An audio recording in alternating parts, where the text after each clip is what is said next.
Bonjour, bienvenue dans cette vidéo sur les paramètres, le paramétrage des machines dans Filshow NX. Donc je vais ouvrir la fenêtre de paramétrage, la voilà. J'ai ma machine à côté de moi qui est branchée sur le port USB de l'ordinateur, ou si c'est une machine perso, c'est l'interface IPL5X, hein, puisqu'elle est compatible avec le logiciel. Et donc, dans un premier temps, pour paramétrer la MC4X, je vais utiliser un modèle. Donc vous voyez, il y a la liste des noms de machines ici, et je vais cliquer, je vais choisir le modèle MC4X M1. En dessous, vous avez écrit non réservé. Ça veut dire que, vous voyez en bas, il y a un cadenas, je ne peux pas modifier les valeurs, tout simplement parce que justement, c'est un modèle. Donc ce qu'on va faire, c'est qu'on va copier, on va utiliser ces valeurs pour ensuite les modifier. Alors évidemment, si vous n'avez pas une MC4X, eh ben, vous allez devoir malgré tout partir d'un modèle. Donc prenez par exemple celui de la MC4X et ensuite vous l'adaptez à votre machine. Donc pour ça, je clique sur Nouvelle machine et j'ai droit à 8 caractères, sachant que l'écran LCD de IPL5X n'en affiche que 6. Donc par exemple, alors c'est intéressant aussi de mettre la lettre F pour Filshow NX, donc on peut, je sais pas, vous mettez par exemple MC4X-F, déjà ceux-là, ils seront visibles sur l'écran. Et puis vous pouvez après rajouter ce que vous voulez. Vous sauvez, et vous voyez que le nom a changé dans la liste déroulante, et que les cadenas ont disparu. Donc maintenant, je peux accéder aux valeurs. Alors, l'écran est en fait divisé en deux parties. Vous avez une partie haute, là, qui est le cadre gris, et avec les onglets dans lesquels vous pouvez passer. Ça, ce sont les réglages, les paramètres de la machine. Et en bas, c'est une zone de test. Pour le moment, elle est inactive. Vous voyez, il y a des petits cadenas, là. Pour l'activer, en fait, on va cliquer sur Valider et tester. Qu'est-ce que ça va faire, valider et tester, tout à l'heure?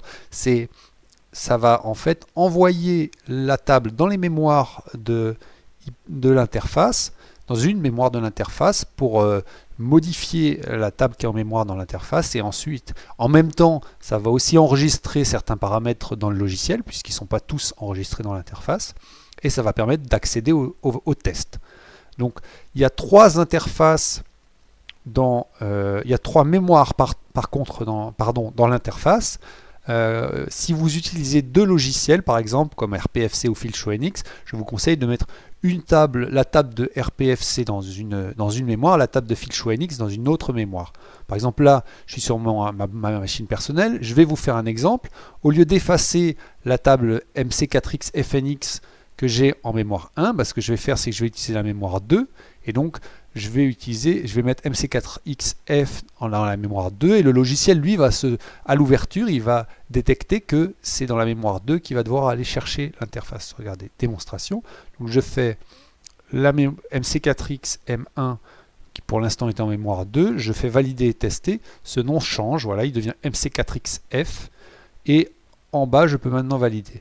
Alors évidemment, j'ai pour l'instant fait aucune modification, donc je vais revenir dans modifier, en cliquant sur modifier, pour maintenant de nouveau accéder à mes réglages et les modifier. Si je veux supprimer quelque chose dans cette liste, par exemple là voilà, imaginons je veux supprimer cette table là, qui ne me sert plus, je fais supprimer et elle disparaît de la liste.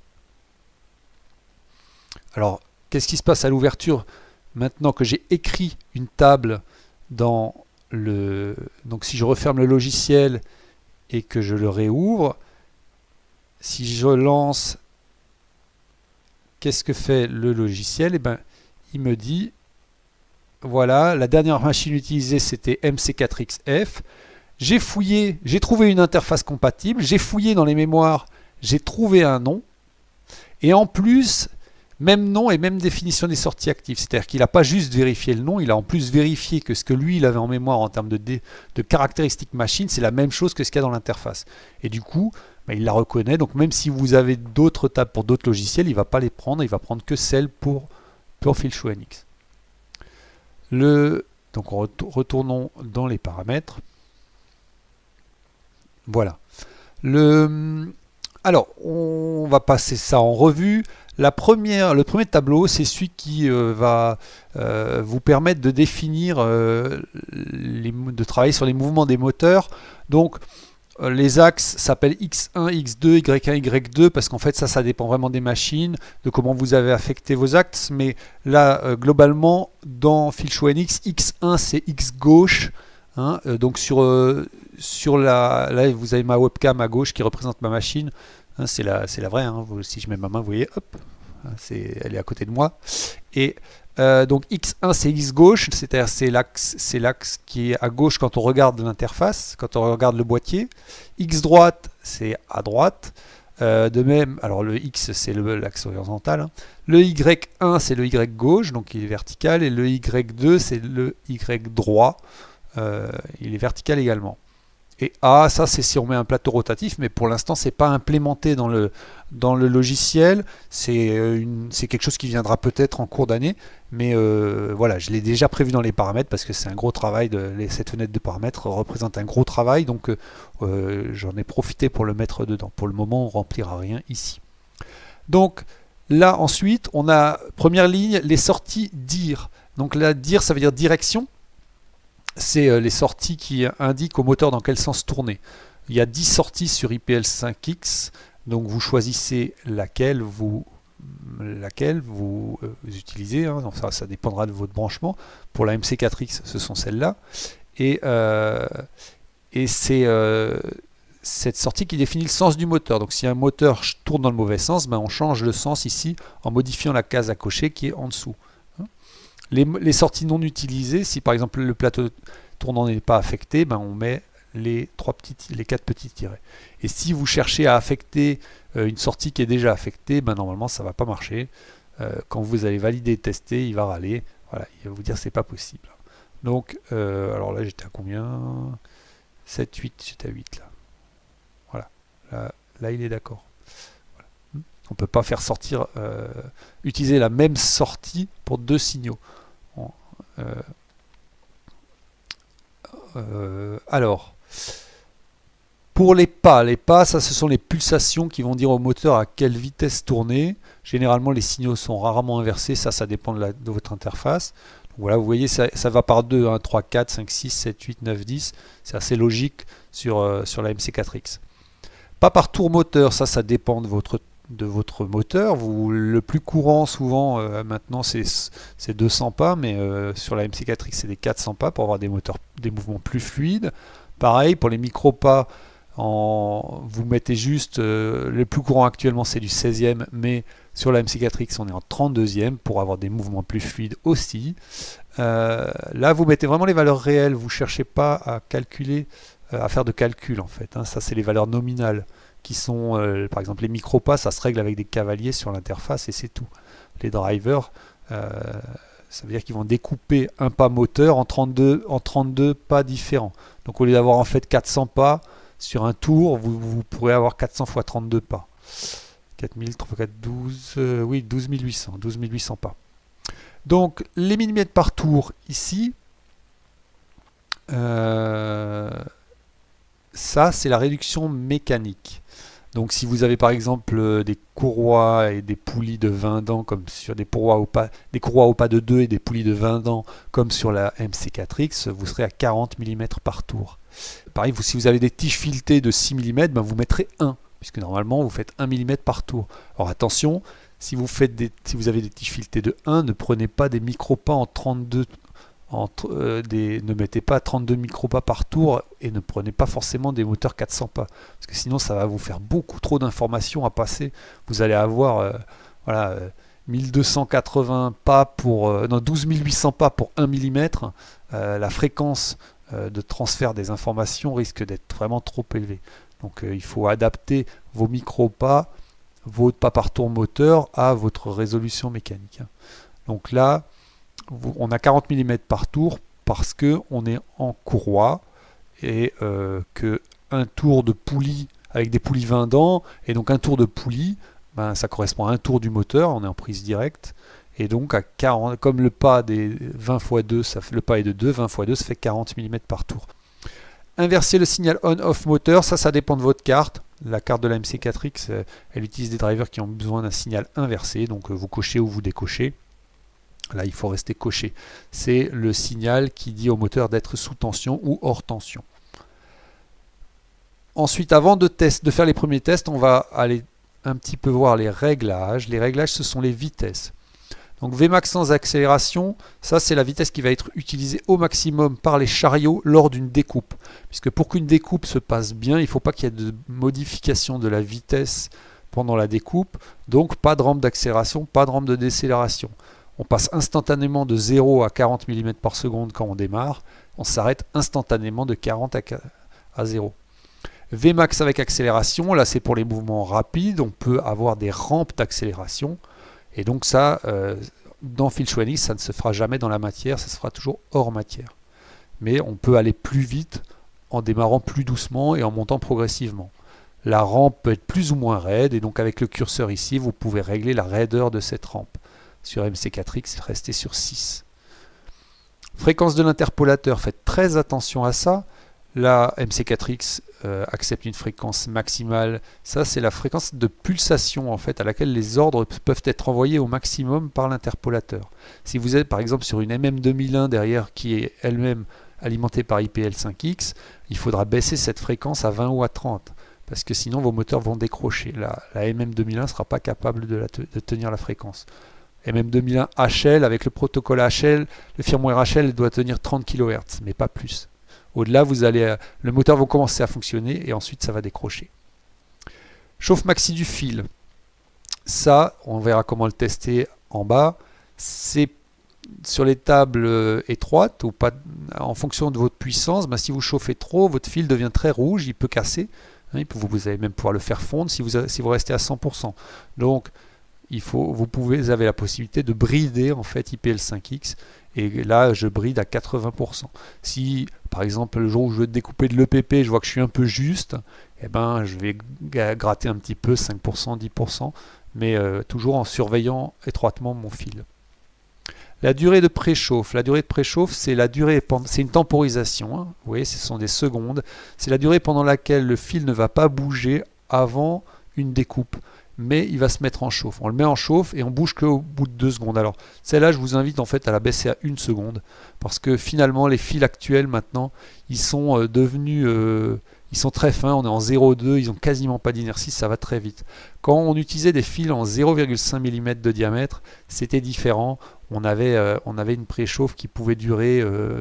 C'était intéressant d'avoir une préchauffe un peu longue. Maintenant, c'est plus vraiment vrai. En plus, il y a souvent un mouvement dans le vide d'abord. Donc finalement le fil a le temps de rentrer de monter en température.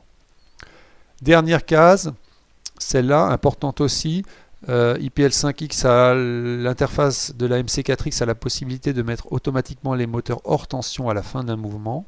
Moi je vous conseille de la cocher, pourquoi? Parce que d'abord quand les moteurs sont hors tension, ça permet de déplacer les chariots à la main si on en a besoin.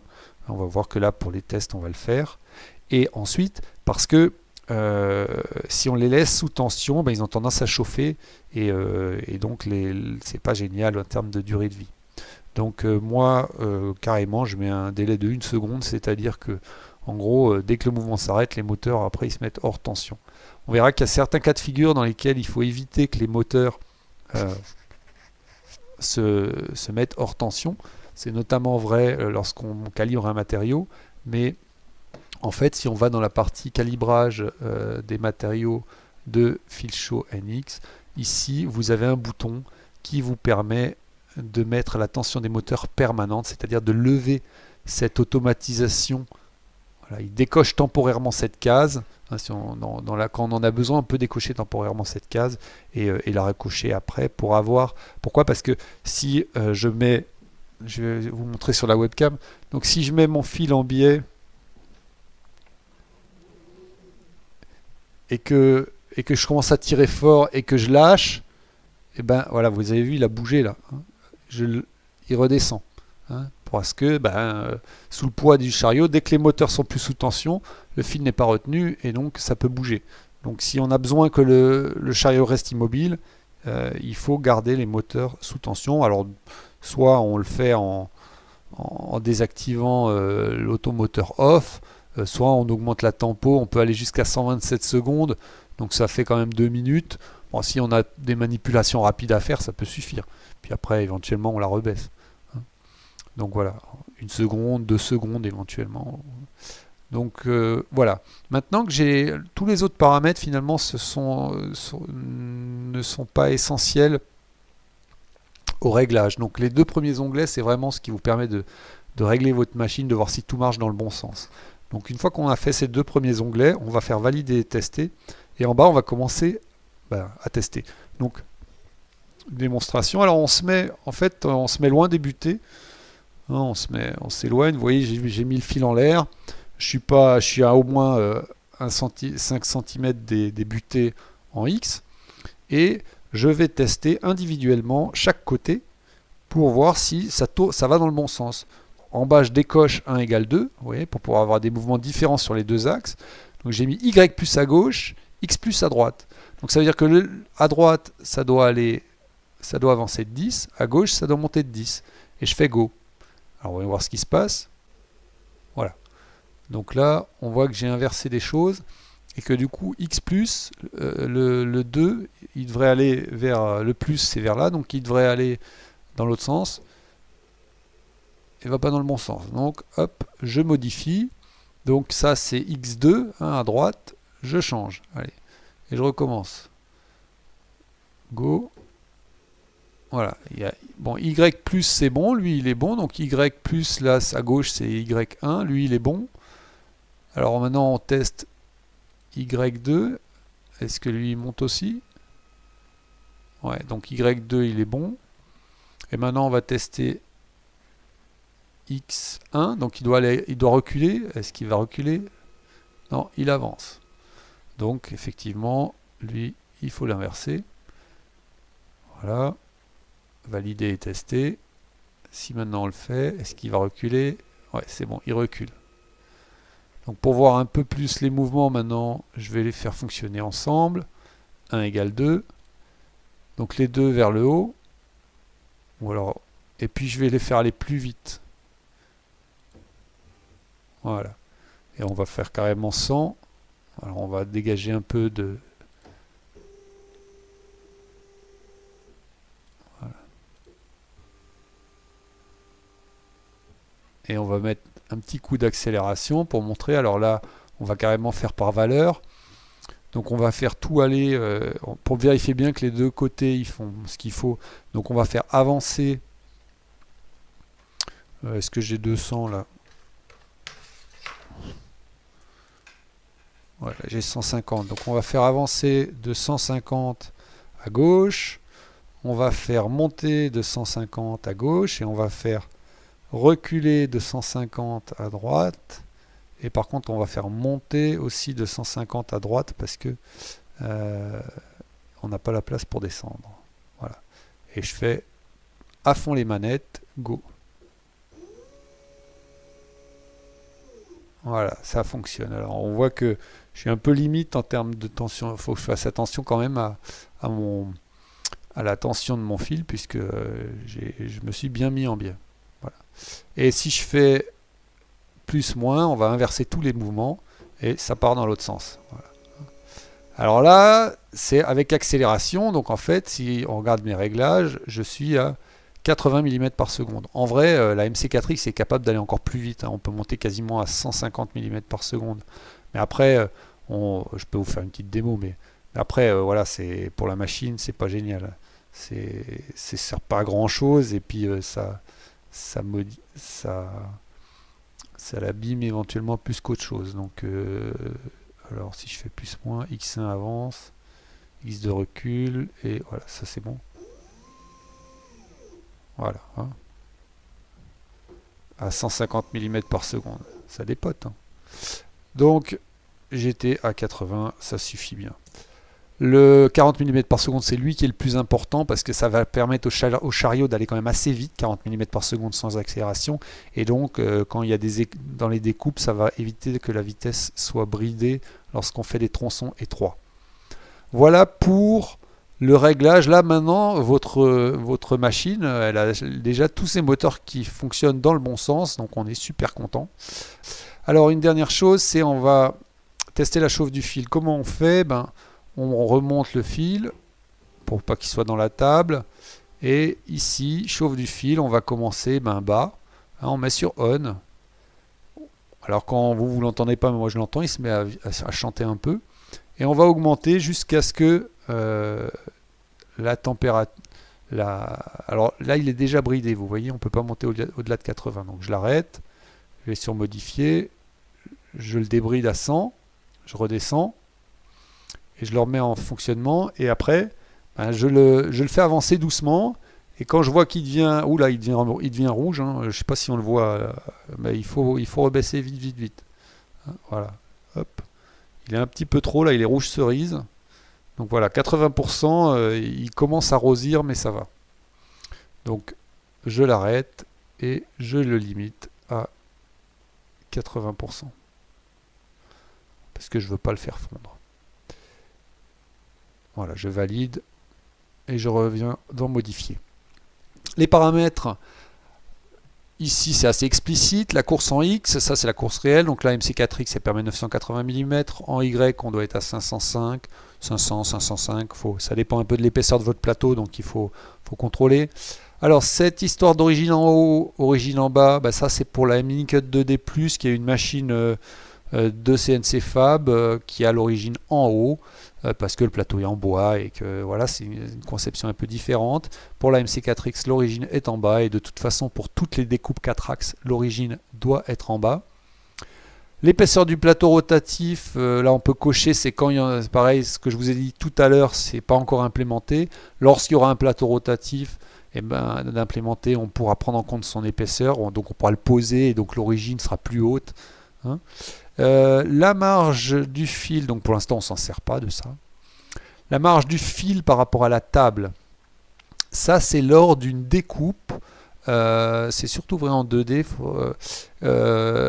C'est une marge de sécurité. Le logiciel va vérifier que le fil ne descend pas ne descend pas trop près de la table. Alors c'est intéressant dans quel cas de figure? Quand vous avez un plateau qui est soit pas très droit, soit qui n'est pas très résistant à la chaleur du fil, vous pouvez avoir envie que le fil ne descende pas trop près, et donc ça vous fait une petite marge. La marge du fil par rapport au bloc, alors moi je vous conseille de la descendre un peu, de le mettre à 10 par exemple. Ça c'est quand vous avez un bloc qui... Ça c'est parce que c'est quand le fil fait le tour du bloc, dans le cadre par exemple du dressage du bloc ou des choses comme ça, votre bloc vous l'avez peut-être taillé avec un cutter et il n'est pas super exactement pile poil à la dimension que vous indiquez. Donc là, le fil, lui, va aller un petit peu plus loin que le bloc théorique affiché à l'écran. Alors, position du bloc par rapport à l'origine en 2D, c'est lorsqu'on est en conception et découpe 2D dans FilShow NX où la position du bloc est fixe. Là, vous pouvez régler ça. Et en 4 axes, c'est ce qui est écrit là, hein. C'est-à-dire que lorsque vous ouvrez, lorsque vous passez dans l'onglet de découpe, vous avez par défaut une valeur qui est mentionnée ici, hein, la 10 mm, et cette valeur, ça sera la valeur qui est indiquée à cet endroit-là. La position du bloc par rapport à l'origine. Même si on le dit que c'est en 2D, mais voilà. Après, elle est modifiable. En 4 axes, elle est modifiable. En 2D, elle n'est pas modifiable dans le logiciel parce que c'est plus simple. Alors, je vais quand même vous le montrer. En 2D, voilà. En 2D, le bloc, il est ici. Hein. C'est la valeur qui est là. Si je zoome un peu, et je fais apparaître la mesure entre ce point et ce point, on a 10. Voilà. Et regardez, suivant X on a 10, c'est la marge du bloc. Suivant Y on a 1, ça c'est la marge du fil par rapport au plateau. Hein, vous avez vu, c'était l'autre paramètre qu'il fallait c'était l'autre paramètre. Ici, la marge fil par rapport à la table, c'est ça. Marge fil par rapport au bloc, c'est 10. Non, marge fil par rapport à l'origine en 2D, c'est 10. La marge fil par rapport au bloc, par contre, on la retrouve aussi. Hein, c'est si on fait, par exemple, alors attendez, si on découpe ça et qu'on sort par le haut, par exemple, et bien ici, là, le petit espace que vous avez entre le bloc et la sortie du fil, c'est les 10 mm que vous avez dans les paramètres. C'est cette marge fil-bloc. La vitesse en rapide, c'est la vitesse de tous les mouvements au niveau de la table, au niveau du bloc, quand on est hors matière. Donc voilà, moi j'ai choisi 20 mm par seconde parce que c'est suffisant. Vous avez remarqué que c'est inférieur aux vitesses possibles, mais c'est pas parce qu'on est à 20 mm par seconde au niveau du bloc que les chariots vont pas plus vite. Donc c'est intéressant d'avoir des petits décalages comme ça, et puis 20 mm par seconde c'est déjà bien assez rapide pour quand on est au-dessus de la matière. La vitesse de découpe, ça ce sont la vitesse de chauffe, la saignée pour cette vitesse et cette chauffe. Ça ce sont des valeurs par défaut pour la découpe 2D ou pour la matière par défaut en 4 axes. Donc moi je vous conseille ces valeurs là. Voilà. L'onglet écartement est très important. C'est lui qui va vous permettre d'avoir une géométrie. Dans ce cadenas là il doit disparaître. C'est un petit bug dans la version précédente. Prochaine il ne sera plus là. Donc votre largeur de plateau, vous savez que c'est 500, mais en fait c'est une valeur que vous ne pouvez pas rentrer parce que le logiciel, lui, c'est pas ça qui l'intéresse pour faire ses calculs. Ce qui l'intéresse, c'est la longueur de votre fil entre les deux endroits où il passe dans les chariots, là, et c'est la largeur qu'il y a entre l'extérieur du chariot et le fil. Donc ça se mesure au réglet sur la table.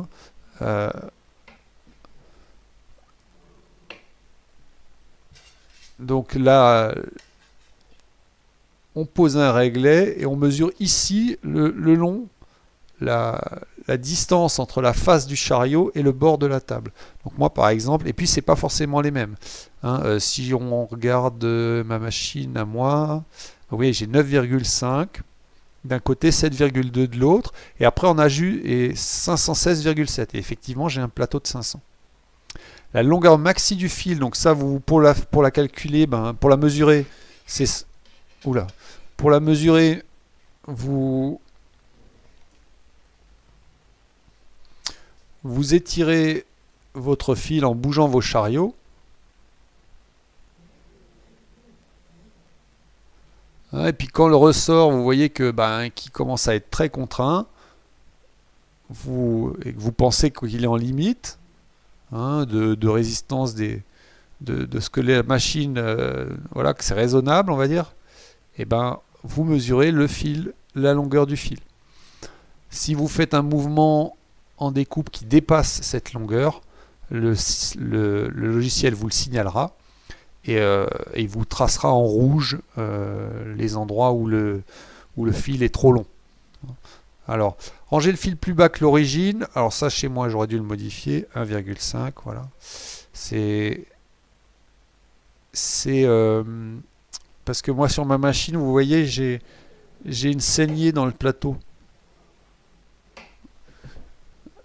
C'est dans la notice, hein, dans la notice de la MC4X, j'ai une saignée, ce qui fait que quand je pose un bloc sur la machine, j'accroche pas le fil. Et donc mon origine, elle est en dessous du niveau du plateau.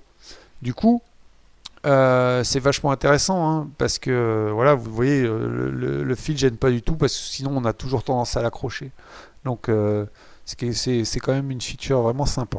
Bon, ici, plateau rotatif, comme dit, c'est pas encore pris en compte. Alors, valider, tester, juste pour... Et les procédures. Alors, procédure de nettoyage du fil. Ça, c'est on fait monter le fil, il chauffe, et il attend. Comme ça, on peut passer un chiffon dessus. Il redescend. Les autres procédures, c'est uniquement pour la mini-cut 2D+, pour les machines 4 axes, on n'en a pas besoin. Activer les deux boucles d'interrupteurs, ça c'est si on veut mettre des fins de course de sécurité, hein, ou dont on se sert pour faire l'origine. mais moi je le déconseille sur, enfin ça dépend, là, sur les machines à courant en tout cas c'est pas intéressant, parce que quand elles arrivent en butée, comme il n'y a pas une grosse démultiplication, les moteurs se bloquent, les drivers se mettent en sécurité et puis ça abîme rien. Après sur les machines à tige filetée, c'est vrai que ça peut être pas mal parce qu'il y a une grosse démultiplication. Si on arrive en butée, tout dépend des écrous, mais ça peut abîmer la machine. Les procédures, voilà, les procédures qui sont ici en bas, c'est des procédures de mise à l'origine automatique. Ça, c'est uniquement valable avec la Minicut 2D+. C'est assez particulier, donc j'en parlerai pas plus dans cette vidéo. Alors, pour ce qui est de la procédure de nettoyage du fil, au moment où je vous fais cette vidéo, le bouton n'est pas implémenté, tout simplement parce que j'ai oublié de le faire. Et donc, il le sera dans la partie découpe 4 axes. Dans la prochaine version, il y aura un bouton où on pourra appuyer pour faire le nettoyage du fil.